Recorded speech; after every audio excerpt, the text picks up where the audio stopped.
All right, I'm gonna come to my brother Abiola here, and I'm gonna ask you a question, bro. Let me just read this quote first. Yeah, it's from Pan-Africanism is Dead, and don't worry, I'm gonna get to some of Antonio Moore's quick comments as well. You know, I don't want to just be, getting that Sister Yvette, but she says here, you're gonna call yourself African as an American in this country, but what this Kenyan, she's reading from a article from a Kenyan immigrant, is telling you that is that the first time people from the continent get called African is when they get here. The first time they experience being black is when they get here. Because where they come from, everybody is black and nobody identifies by continent. People identify by country.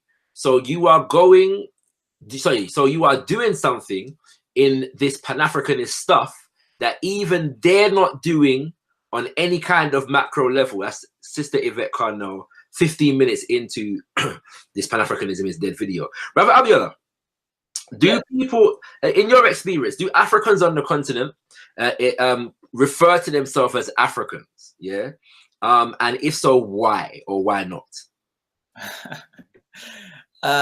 Obviously, on the continent, people think that they are African, and obviously they are Africans, and maybe they won't think in terms of, I won't even say that they don't think in terms of blacks, because they have been colonized, so they have been suffering the oppressions by the colonialism, and it has been about white versus black people who are not able to have access to anything.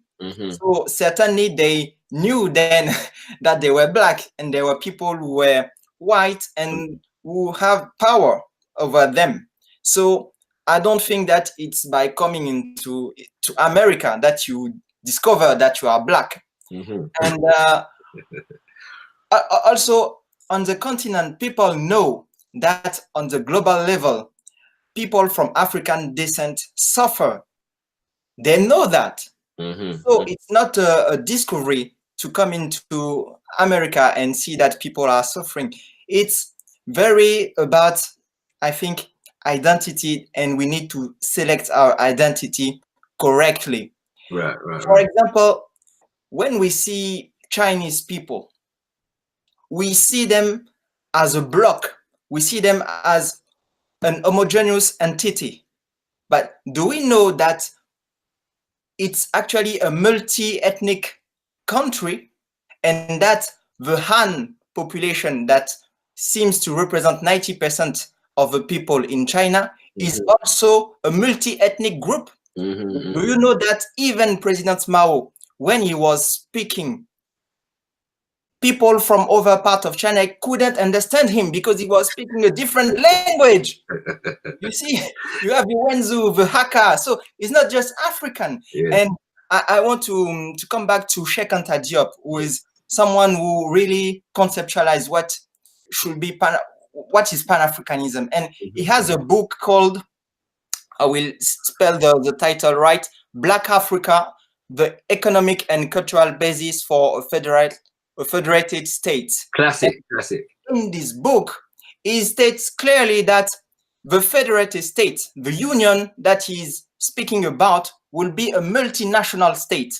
So what does it mean? It means that in this state, in this powerful state, we will be able to have people existing as Yoruba, people existing as Igbo, people existing as Congo, and living together in this state peacefully, because that is the way African always lived. You heard about great empire like Mali, like Congo. Those were multi-ethnic, multinational states, and we were working together, we're living together, and it didn't feel like a problem. So you can be African American, you can be African Jamaican, you can be African Igbo, African Yoruba, and it doesn't have to be a problem. So I don't see it as a problem. All right, beautiful.